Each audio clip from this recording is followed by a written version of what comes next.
Tapi ya, halo, apa kabar sobat hebat? Salam jumpa dengan saya Noldi di podcast HUK Bacirita, Kantor Wilayah Kementerian Hukum dan HAM Sulawesi Utara.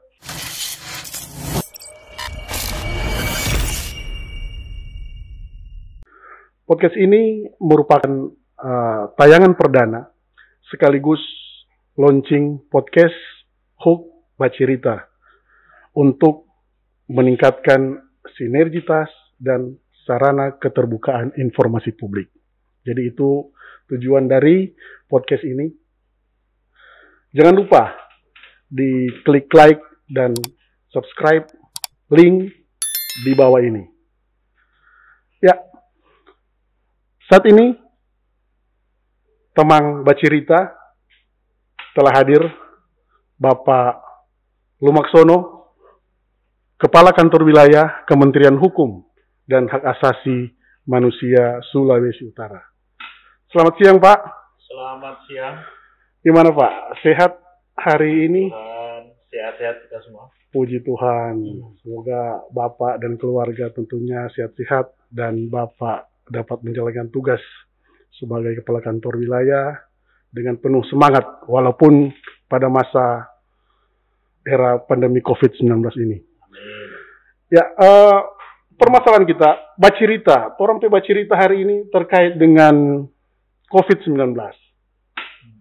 Jadi, tentunya kita juga sebagai warga Manado, walaupun belum diberlakukan PPKM secara mikro oleh pemerintah Kota Manado, tetapi tentunya kita ada himbauan juga dari pusat, Sekretariat Jenderal khususnya sudah menerbitkan surat edaran, Pak, terkait dengan penanganan ini.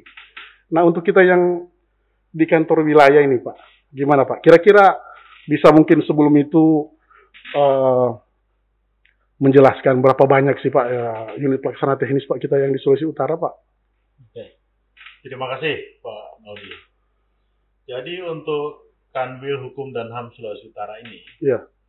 kita itu ada 22 satker. Jadi di sini ada imigrasinya, Kadif Imigrasi, terus ada Kadif Pelayanan Hukum, Kadif Administrasi, dan Kadif Pemasyarakatan. Iya. Jadi kebetulan Kantor Wilayah Hukum dan HAM Sulawesi Utara ini membawahi 8 satker, eselon 1. Dalam. Jadi kita istilahnya mewakili Kementerian Hukum dan HAM di Sulawesi Utara. Ya, berarti Bapak kayak menteri di daerah, Pak, ya? Ya, itulah menteri kecil gitu. Menteri kecil. Kalau orang menyebutnya begitu ya. Iya. Dan kita sendiri untuk pegawai kurang lebih di Sulawesi Utara ini ada 1.100 pegawai, 1.000. pejabat dan pegawai, serta untuk warga binaan itu kurang lebih sekitar 2.500. Karena berkurang dari yang sebelumnya 3.500, karena masa pandemi COVID ini ada remisi yang dirumahkan. Jadi kita ada beberapa yang dirumahkan, tapi tetap berkewajiban untuk ada wajib lapor. Dan kondisi saat ini, dalam menentukan kerja di Kanwil ini, selain instruksi dari Bapak Sekjen, Iya. Kementerian Hukum dan HAM, juga kita mengacu pada Satgas COVID-19 yang ada di Daerah. Sulawesi Utara. Iya. Ada, kalau nggak salah, Pak, ada surat edaran juga dari Pak Gubernur sama Pak Wali Kota juga, Pak, ya? Satu di antaranya, Iya. beliau Pak Gubernur juga memberi edaran. Pada saat ini memang khususnya Manado dan Sulawesi Utara ini zona orange. Zona orange. Tapi kalau lihat kita perkembangan yang cukup pesat, ya, kita harus tetap waspada. Maka mulai hari Senin nanti, kita kantor wilayah Kementerian Hukum dan HAM Sulawesi Utara ini membuat kebijakan Iya. yaitu 50% Oh, untuk 50%. work from home. Ini untuk mengurangi salah satu dari program 5M itu, yaitu untuk menghindari orang berkerumun dalam satu tempat dan untuk menjaga jarak yang ada selama dalam masa pandemi. Jadi ada perubahan saja personilnya Pak ya. Ya. Terkait dengan jam kerja gimana tuh Pak? Jadi jam kerja kita tetap. Tetap jam kerja jadi tetap. tetap. Iya. Jadi nanti kita mengacu tetap pada pagi 7.30 dan nanti sorenya tetap jam 4. Iya. Oh gitu. Dan ini karena kita juga harus memenuhi target kinerja yang sudah diprogramkan oleh Kementerian Hukum dan HAM. Jangan sampai nanti justru kita tertinggal dari kanwil-kanwil lain dan justru memperberat untuk program WBK dan WBBM Kementerian Hukum dan HAM. Iya, betul Pak. Mungkin Pak terkait dengan pelayanan, apakah dengan jumlah personilnya yang kita kurangi, apakah itu tidak ada permasalahan dalam hal pelayanan kita Pak untuk di kantor wilayah ini? Puji Tuhan bahwa di kantor wilayah Kementerian Hukum dan HAM ini memang sudah menggunakan teknologi informasi yang sudah dikembangkan. Jadi kurang lebih kalau untuk imigrasi semenjak tahun 2007 dengan SIM-KIM-nya, aplikasi itu Pak ya, aplikasi SIM-KIM, oh, iya. serta untuk pemasyarakatan juga sudah dikembangkan aplikasi itu. Jadi kita pada saat ini menggunakan aplikasi. Iya. Jadi memang kita bekerja dari rumah. Namun dari mulai saat absen, kita sudah menggunakan sistem. Nah, jadi kalau ada kepentingan khusus, kita mengadakan rapat dengan program Zoom meeting. Ya, virtual, secara virtual Pak ya. Iya. Absennya kita, juga itu bisa dari handphone Pak. Ya. Bisa dari handphone ya? Iya, bisa dari handphone. Jadi dari smartphone yang ada, kita dapat manfaatkan dari kesisteman kita. Jadi dari segi efektif mengurangi pertemuan, namun pekerjaan juga dapat dikerjakan secara maksimal dalam rangka memberi pelayanan yang terbaik buat masyarakat, khususnya seperti pemasyarakatan yang besuk ditiadakan, namun menggunakan kesisteman virtual. Jadi sudah berbasis teknologi Pak ya, sudah berbasis teknologi informasi dan sebagainya. Begitu juga untuk pelayanan keimigrasian, pelayanan izin tinggal dan paspor kita sudah menggunakan IT yang ada, sehingga dapat maksimal pelayanan kita. Justru ada program dari imigrasi, yaitu kita memberikan pelayanan kepada publik dengan mendatangi, jadi menghindari kerumunan. Iya. Biasanya yang lalu tersebut adalah Easy Passport. Easy Passport Pak namanya. Jadi kita mendapat mendatangi suatu instansi atau bahkan masyarakat tertentu yang memohon, kita persilahkan dalam jumlah tertentu untuk menghindari kerumunan di kantor. Dan dalam rangka ini adalah untuk memutus mata rantai COVID-19 yang itu berkembang pada saat ini. Jadi memang penerapan teknologi informasi IT dalam hal ini memang sudah sangat diterapkan Pak ya untuk segala kegiatan-kegiatan kita ini Pak. Terasa saat pandemi COVID ini, jauh-jauh hari kita memang sudah menggunakan teknologi informasi yang cukup canggih. Baik. Iya Pak, menarik nih Pak. Kalau tidak salah Bapak ini sudah cukup lama Pak di Kementerian Hukum dan HAM. Sudah sangat lama. Kira-kira Bapak dari tahun 84 sudah masuk CPNS Pak ya, waktu itu nama kita mungkin masih jadi waktu kehakiman itu Pak. Jadi pada saat itu masih Kementerian Kehakiman. Masih Kementerian Kehakiman. Jadi kita waktu itu program pendidikan teknis keimigrasian. Saya adalah alumni PTK 7 tahun 85. Tinggal Bapak dong Pak ini yang masih eksis Pak. Ini masih eksis. Iya. Nah ini Pak saya lihat sedikit nih terkait dengan riwayat pekerjaan Bapak. Pernah di Manado juga Pak. tahun 2001 pernah tugas di kantor imigrasi, Pak. Iya. Ya, Jadi Pak, ya? pada saat itu tahun bukan 2001 ya, 2009 sampai 2011. Oh, 2009. Oh, Iya, maaf. jadi pada saat itu saya selaku kepala kantor imigrasi kelas 1 Manado. Sebelumnya adalah kepala kantor imigrasi di Kota Baru, Kalimantan Selatan. Jadi setelah dari Manado, saya ke Jakarta. Selanjutnya ada tugas di luar negeri. Di luar negeri. Nah, di luar negeri di mana ini, Pak? Di luar negeri, Pak. Yang tugasnya Bapak ini Bangkok, Pak. Atas Ya. duta besar, Pak, ya. Ya. Itu kalau di luar negeri ini tugasnya apa saja nih, Pak? Jadi di Bangkok itu saya atas imigrasi dari tahun 2013 sampai tahun 2017. Jadi kurang lebih 4 tahun saya di atas imigrasi. Kira-kira Pak kalau yang di atas itu ngurusin apa itu, Pak? Yang banyak mungkin sobat hebat yang belum mengerti apa sih ini atas ini yang tugasnya di luar negeri, ngapain mereka itu, Pak? Jadi gini, atas imigrasi itu pada saat ini kurang lebih ada kita memiliki 18 sekitar 21 perwakilan atas imigrasi di luar negeri. Nah, itu kalau kita di luar negeri itu kita termasuk klaster perlindungan warga negara Indonesia. Oh. Jadi rekan kinerja kita itu yaitu sebagai atase pendidikan, atase konsuler, kekonsuleran, atase kejaksaan, atase kepolisian, dan ada atase ristek.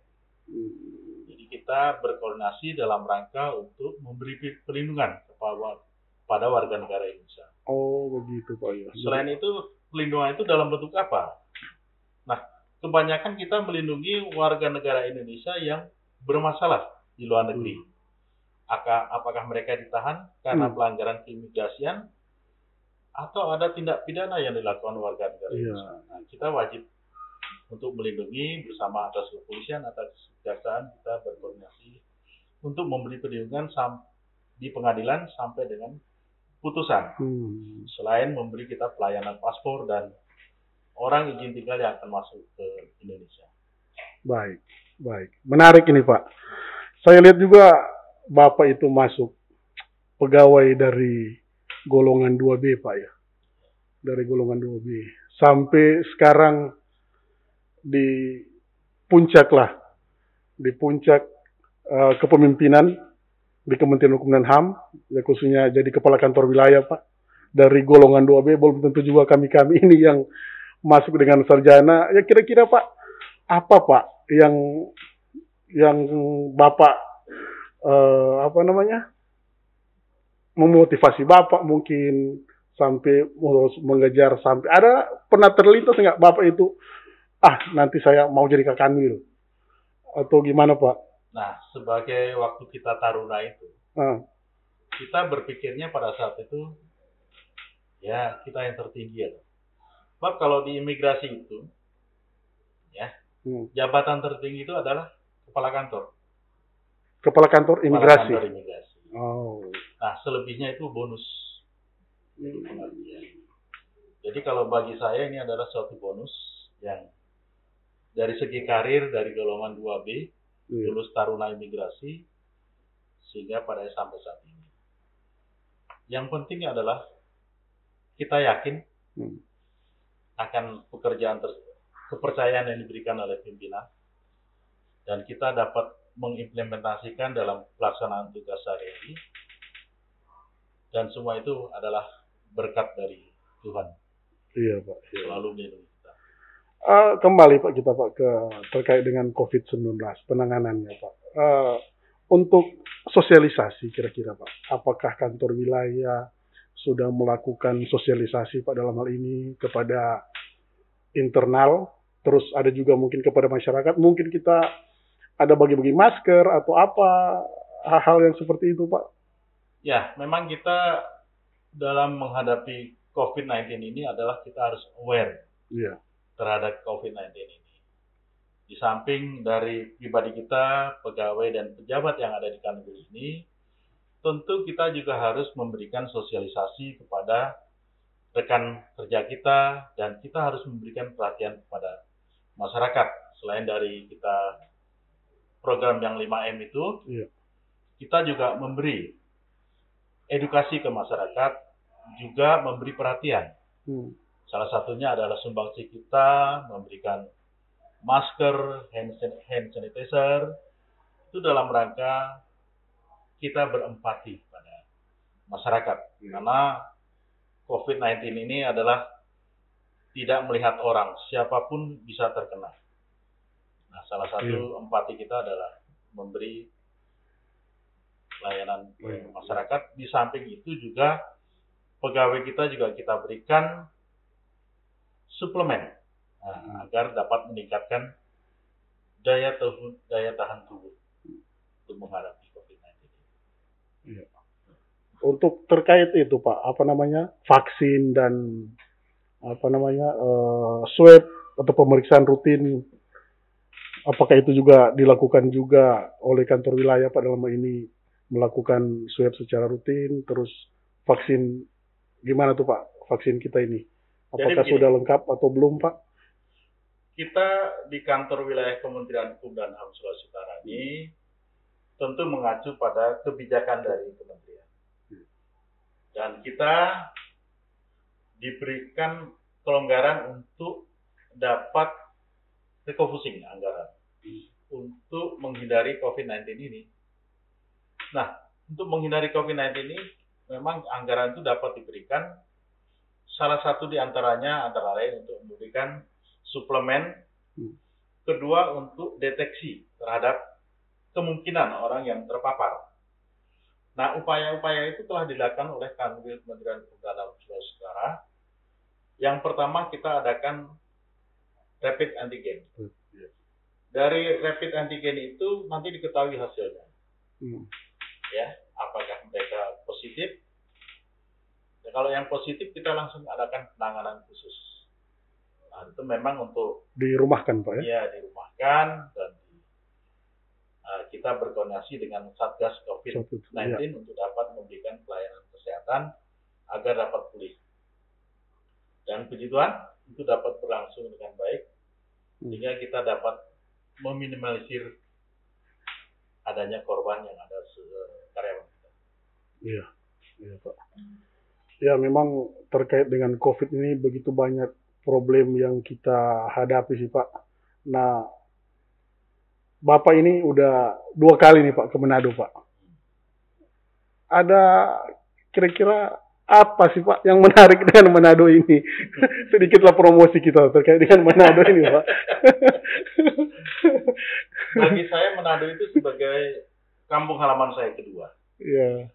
Karena kebetulan sebelumnya saya di Kepala Kantor Imigrasi Manado itu 3 tahun. 3 tahun, ya cukup lama Pak. Dengar-dengar anaknya juga sempat lulus kuliah di sini, sekolah. Salah satu di antara anak saya adalah lulus Fakultas Hukum di Samratulangi. Kebetulan pada saat itu saya bertugas sebagai Kepala Kantor. Ya, menarik untuk Sulawesi Utara ini karena selain keramah tamahan dari penduduknya, juga ada ciri khas makanan yang menurut saya cita rasanya cukup untuk dapat menggoyang lidah. Iya. Tapi kalau melihat balik yang kedua ini, mungkin ya sedikit tidak diharapkan lah Pak, terkait dengan banjir yang kemarin Pak ya. Karena memang tiba-tiba juga itu Pak.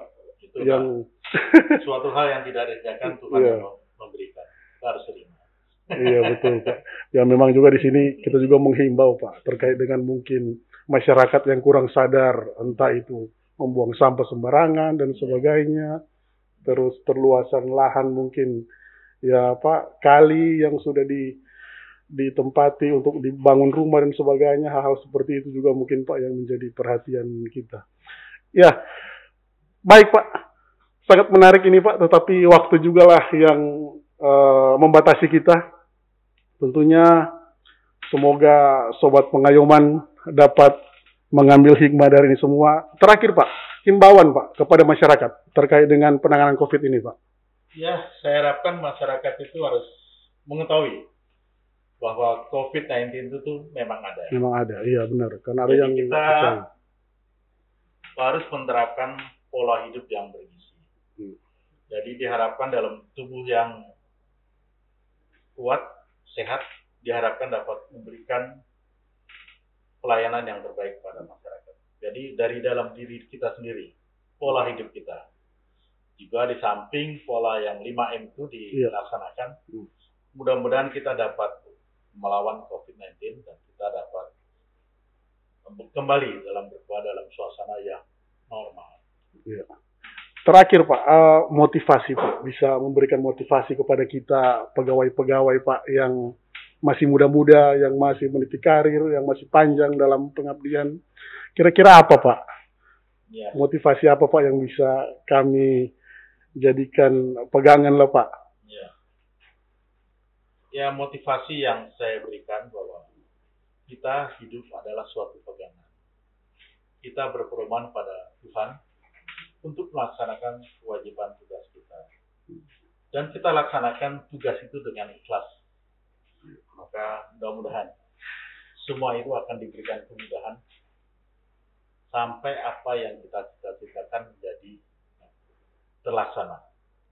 Yang penting kita ikhlas Pak ya. Dan melaksanakan tugas itu dengan sesuai dengan arahan pimpinan. Jangan menyimpang dari ketentuan perundangan yang ada. Semua itu harus kita taati dari diri kita, syukur-syukur bisa lingkungan, dan kita tetap tertib dengan apa yang diberikan kepercayaan oleh pimpinan. Iya, baik. Baik, terima kasih Pak Kakanwil yang tentunya telah hadir di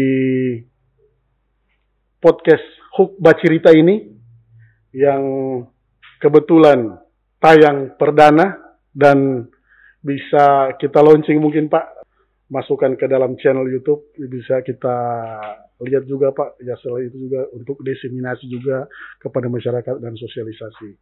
Terima kasih Pak, salam pembaruan. Kami pasti. Salam pembaruan. Kami pasti. Terima kasih.